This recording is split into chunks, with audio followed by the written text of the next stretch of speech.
Hi, welcome back to my YouTube channel. നിങ്ങൾക്ക് ഏവർക്കും പുതിയൊരു വീഡിയോയിലേക്ക് സ്വാഗതം. ആദ്യമായാണ് നിങ്ങൾ ഈ ചാനൽ കാണുന്നതെങ്കിൽ തീർച്ചയായും ചാനൽ സബ്സ്ക്രൈബ് ചെയ്യാൻ മറക്കരുത്. ഇന്നത്തെ വീഡിയോയിൽ എങ്ങനെയാണ് നിങ്ങൾക്ക് നാട്ടിൽ നിന്ന് ഒരു ടീച്ചറായി ഓസ്ട്രേലിയയിലേക്ക് പെർമനൻറ്റ് റെസിഡൻസിയോടുകൂടി മൈഗ്രേറ്റ് ചെയ്യാൻ സാധിക്കുന്നത് എന്നതിനെക്കുറിച്ചാണ്. ഓസ്ട്രേലിയയിൽ രജിസ്റ്റേർഡ് ആയിട്ടുള്ള ടീച്ചേഴ്സിന് വളരെയേറെ ഡിമാൻഡുള്ള ഒരു സമയമാണിത്. അവിടുത്തെ teaching jobs shortage skilled occupation ലിസ്റ്റിലും medium and long time strategic skill occupation ലിസ്റ്റിലും ഉൾപ്പെട്ടിട്ടുള്ളതാണ്. അതുകൊണ്ട് തന്നെ ടീച്ചിങ് പ്രൊഫഷനിലുള്ളവർക്ക് ഓസ്ട്രേലിയയിൽ വളരെയേറെ ഡിമാൻഡാണുള്ളത്. നിങ്ങളിപ്പോൾ ഇന്ത്യയിലോ മറ്റേതെങ്കിലും രാജ്യങ്ങളിലോ ടീച്ചറായി ക്വാളിഫൈ ചെയ്ത് ഇപ്പോൾ ടീച്ചറായി വർക്ക് ചെയ്യുന്നവരാണ് എങ്കിൽ നിങ്ങൾക്ക് ഓസ്ട്രേലിയയിലേക്ക് ഫാമിലി ആയിട്ട് പെർമനൻറ്റ് റെസിഡൻസിയോടുകൂടി മൈഗ്രേറ്റ് ചെയ്യാൻ ഇതിലും വലിയൊരു അവസരം ലഭിക്കുകയില്ല. നിങ്ങൾക്ക് ടീച്ചറായിട്ട് ഓസ്ട്രേലിയയിലേക്ക് മൈഗ്രേറ്റ് ചെയ്യാനായിട്ട് പല സ്റ്റെപ്പുകളുണ്ട്. ഇതിൽ ഓരോ സ്റ്റെപ്പുകളും ഞാൻ ഡീറ്റെയിൽഡായിട്ട് ഈ വീഡിയോയിൽ പറയുന്നുണ്ട്. അതിനാൽ വീഡിയോ സ്കിപ്പ് ചെയ്യാതെ മുഴുവനായി കാണാൻ ശ്രമിക്കുക.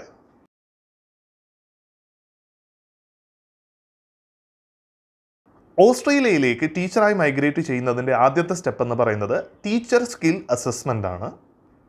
Australian institute of teaching and school leadership അഥവാ AITSL എന്ന ഒരു ഓർഗനൈസേഷനാണ് ഈ സ്കിൽ അസസ്മെൻറ്റ് നടത്തുന്നത്. ഈ സ്കിൽ അസസ്മെൻറ്റിന് വേണ്ട റിക്വയർമെൻറ്റുകൾ എന്തൊക്കെയാണെന്ന് നോക്കാം. AITSLൻ്റെ ടീച്ചിങ് അസസ്മെൻറ്റിന് വേണ്ട ആദ്യത്തെ റിക്വയർമെൻറ്റ് എന്താണെന്ന് നോക്കാം. ഒന്നാമതായി നിങ്ങൾക്ക് 4 വർഷത്തെ ഒരു BEd കോഴ്സ് ഉണ്ടായിരിക്കണം. 4 വർഷത്തെ ബാച്ചിലർ ഓഫ് എഡ്യൂക്കേഷൻ ഡിഗ്രിയോ അതല്ല എങ്കിൽ 3 വർഷത്തെ ബാച്ചിലേഴ്സ് ഡിഗ്രിയും അതിൻ്റെ കൂടെ BEdും ഉണ്ടായിരിക്കണം. അതുകൂടാതെ നിങ്ങളുടെ ബാച്ചിലർ ഓഫ് എഡ്യൂക്കേഷൻ ഡിഗ്രിയിൽ അതായത് BEdന് 45 ദിവസത്തെ സൂപ്പർവൈസ്ഡ് ടീച്ചിങ് പ്രാക്ടീസ് ഉണ്ടായിരിക്കണം.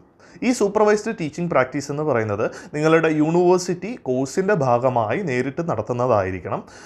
അതല്ല നിങ്ങൾക്ക് 45 ദിവസത്തെ ടീച്ചിങ് പ്രാക്ടീസ് ഇല്ല എങ്കിൽ നിങ്ങളുടെ വർക്ക് എക്സ്പീരിയൻസ് കൊടുത്ത് അത് അഡ്ജസ്റ്റ് ചെയ്യാമെന്നാണ് നിങ്ങൾ ഉദ്ദേശിക്കുന്നതെങ്കിൽ അതിവിടെ അക്സെപ്റ്റ് ചെയ്യില്ല. ഇവിടെ 45 ദിവസത്തെ യൂണിവേഴ്സിറ്റി സൂപ്പർവൈസ്ഡ് ആയിട്ടുള്ള ടീച്ചിങ് പ്രാക്ടീസുകൾ മാത്രമേ അക്സെപ്റ്റ് ചെയ്യുകയുള്ളൂ. ഇന്ത്യയിലെ കഴിഞ്ഞ കാലങ്ങളിലെ BEd എന്ന് പറയുന്നത് 1 ഇയർ BEd ആയിരുന്നു. ഈ 1 ഇയർ BEd ആയിരുന്ന ടൈമിൽ അത് പഠിച്ച വിദ്യാർത്ഥികൾക്ക് 45 ദിവസത്തെ ടീച്ചിങ് പ്രാക്ടീസ് കമ്പൽസറി അല്ലായിരുന്നു. 45 ദിവസത്തിൽ കുറവായിരുന്നു സൂപ്പർവൈസ്ഡ് ആയിട്ടുള്ള ടീച്ചിങ് പ്രാക്ടീസ്. അതുകൊണ്ട് തന്നെ 1 ഇയർ BEd കോഴ്സ് കംപ്ലീറ്റ് ചെയ്തവർക്ക് ഈ പറഞ്ഞിരിക്കുന്ന ടീച്ചിങ് അസസ്മെൻറ്റിന് അപ്ലൈ ചെയ്ത് കഴിഞ്ഞാൽ പോസിറ്റീവ് അസസ്മെൻറ്റ് റിസൾട്ട് കിട്ടുകയില്ല. പക്ഷേ അതിനുശേഷം വന്ന 2 വർഷത്തെ BEd കോഴ്സിന് 45 ദിവസത്തെ ടീച്ചിങ് പ്രാക്ടീസ് ഉണ്ട്. അതിനാൽ തന്നെ 2 വർഷത്തെ BEd കംപ്ലീറ്റ് ചെയ്തവർക്ക് തീർച്ചയായിട്ടും പോസിറ്റീവ് അസസ്മെൻറ്റ് റിസൾട്ട് ലഭിക്കും. അതുകൂടാതെ നിങ്ങളുടെ ഇംഗ്ലീഷ് ലാംഗ്വേജ് പ്രൊഫിഷ്യൻസി പ്രൂവ് ചെയ്യുന്നതിന് IELTS അക്കാഡമിക് മൊഡ്യൂളിൽ നിങ്ങൾക്ക് ഓവറോൾ 7.5 ബാൻഡും അതുകൂടാതെ റീഡിംഗ് റൈറ്റിംഗ് എന്നീ മൊഡ്യൂളുകളിൽ 7 വീതവും സ്പീക്കിംഗ് ആൻഡ് ലിസണിംഗ് മൊഡ്യൂളുകളിൽ 7 വീതവും നിങ്ങൾക്ക് ഉണ്ടായിരിക്കണം. ഈ അസസ്മെൻറ്റ് റിസൾട്ട് അതായത് ഈ ഇംഗ്ലീഷ് ലാംഗ്വേജ് അസസ്മെൻറ്റ് റിസൾട്ട് നിങ്ങൾ ഈ പറഞ്ഞിരിക്കുന്ന AITSLൻ്റെ അസസ്മെൻറ്റ് നടത്തുമ്പോൾ നിങ്ങളുടെ എഡ്യൂക്കേഷൻ ക്വാളിഫിക്കേഷൻ്റെ കൂടെ സബ്മിറ്റ് ചെയ്യണം. ഈ 2 കാര്യങ്ങളും കൂടെ അസസ് ചെയ്തിട്ടാണ് നിങ്ങളുടെ ടീച്ചിങ് അസസ്മെൻറ്റ് കംപ്ലീറ്റ് ആകുന്നത്. ഈ പറഞ്ഞ 2 കാര്യങ്ങളും അതായത് 45 ദിവസത്തെ സൂപ്പർവൈസ്ഡ് ടീച്ചിങ് പ്രാക്ടീസും IELTSന് ഓവറോൾ 7.5ഉം ഇൻഡിവിജ്വൽ ബാൻഡ് സ്കോറും നിങ്ങൾ സെക്യൂർ ചെയ്യുകയാണെങ്കിൽ ഉറപ്പായിട്ടും നിങ്ങൾക്ക് ഓസ്ട്രേലിയയിലെ ടീച്ചിങ് അസസ്മെൻറ്റിന് പോസിറ്റീവ് റിസൾട്ട് ലഭിക്കും.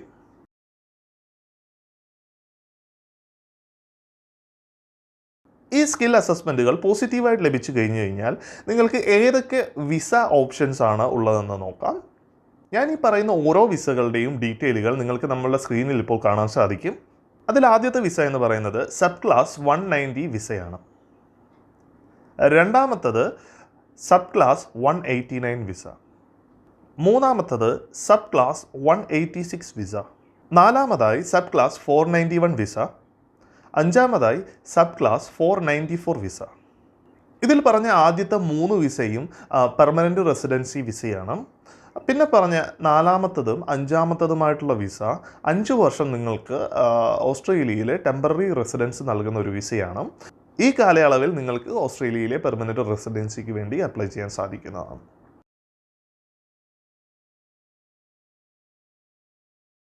അടുത്തതായി നമ്മളിപ്പോൾ പരിചയപ്പെടുത്തിയ വിസയ്ക്ക് വേണ്ട എലിജിബിലിറ്റീസ് എന്തൊക്കെയാണെന്ന് നോക്കാം. അതിലെ ആദ്യത്തെ എലിജിബിലിറ്റി എന്ന് പറയുന്നത് നിങ്ങൾ 45 വയസ്സിൽ താഴെയുള്ള ഒരാളായിരിക്കണം. അതായത് പ്രൈമറി ആപ്ലിക്കൻ്റ്, അതായത് ഇപ്പോൾ നിങ്ങൾ ടീച്ചറാണ് എങ്കിൽ നിങ്ങൾക്ക് 45 വയസ്സിന് താഴെ ആയിരിക്കണം പ്രായം. രണ്ടാമതായി നിങ്ങൾക്ക് വിദ്യാഭ്യാസ യോഗ്യത ഉണ്ടായിരിക്കണം, അതായത് നിങ്ങൾക്ക് BEd അല്ല എങ്കിൽ BSc+B.Ed ഉണ്ടായിരിക്കണം.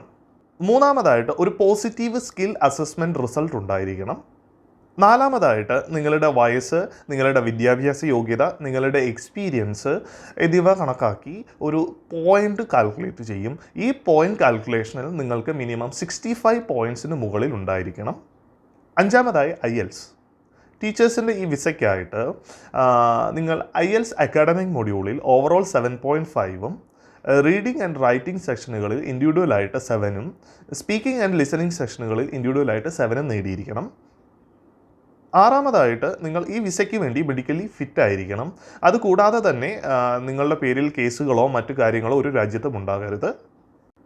ഈ പറഞ്ഞ വിസ എലിജിബിലിറ്റീസ് നിങ്ങൾക്കുണ്ടെങ്കിൽ അടുത്ത സ്റ്റെപ്പായിട്ട് നിങ്ങൾക്ക് എക്സ്പ്രഷൻ ഓഫ് ഇൻട്രസ്റ്റ് ഫയൽ ചെയ്യാം. അതായത് ഈ വിസയ്ക്ക് വേണ്ടിയിട്ടുള്ള എക്സ്പ്രഷൻ ഓഫ് ഇൻട്രസ്റ്റ് നിങ്ങൾക്ക് ഫയൽ ചെയ്യാൻ സാധിക്കും. ഈ എക്സ്പ്രഷൻ ഓഫ് ഇൻട്രസ്റ്റ് നിങ്ങൾ സബ്മിറ്റ് ചെയ്ത് കഴിഞ്ഞ് കഴിഞ്ഞാൽ നിങ്ങളുടെ പോയിൻറ്റ്സിനനുസരിച്ച് നിങ്ങൾക്ക് ഇൻവിറ്റേഷൻ ടു അപ്ലൈ ലഭിക്കും. ഈ ഇൻവിറ്റേഷൻ ലഭിച്ചു കഴിഞ്ഞാൽ നിങ്ങളുടെ ഏജ്, നിങ്ങളുടെ വിദ്യാഭ്യാസ യോഗ്യത, നിങ്ങളുടെ ലാംഗ്വേജ് പ്രൊഫിഷ്യൻസി, നിങ്ങളുടെ സ്കിൽ അസസ്മെൻറ്റ് തെളിയിക്കുന്ന ഡോക്യുമെൻറ്റ്സ് എല്ലാം സബ്മിറ്റ് ചെയ്ത് നിങ്ങൾക്ക് ഈ എക്സ്പ്രഷൻ ഓഫ് ഇൻട്രസ്റ്റ് ലഭിച്ച വിസയ്ക്ക് അപ്ലൈ ചെയ്യാൻ സാധിക്കുന്നതാണ്. ഈ വിസ ഗ്രാൻറ്റ് ചെയ്തു കഴിഞ്ഞാൽ നിങ്ങൾക്കും നിങ്ങളുടെ ഫാമിലിക്കും പെർമനൻറ്റ് റെസിഡൻസിയോടുകൂടി തന്നെ ഓസ്ട്രേലിയയിലേക്ക് മൈഗ്രേറ്റ് ചെയ്യാൻ സാധിക്കും. ഇന്നത്തെ വീഡിയോ ഇഷ്ടമായെങ്കിൽ തീർച്ചയായും വീഡിയോ ലൈക്ക് ചെയ്യുക, ചാനൽ സബ്സ്ക്രൈബ് ചെയ്യുക, നിങ്ങളുടെ അഭിപ്രായങ്ങളും നിർദ്ദേശങ്ങളും കമൻറ്റുകളായി രേഖപ്പെടുത്തുക. അപ്പോൾ അടുത്ത വീഡിയോയിൽ കാണുന്നത് വരെ it's me Sandeep, signing off. Bye bye.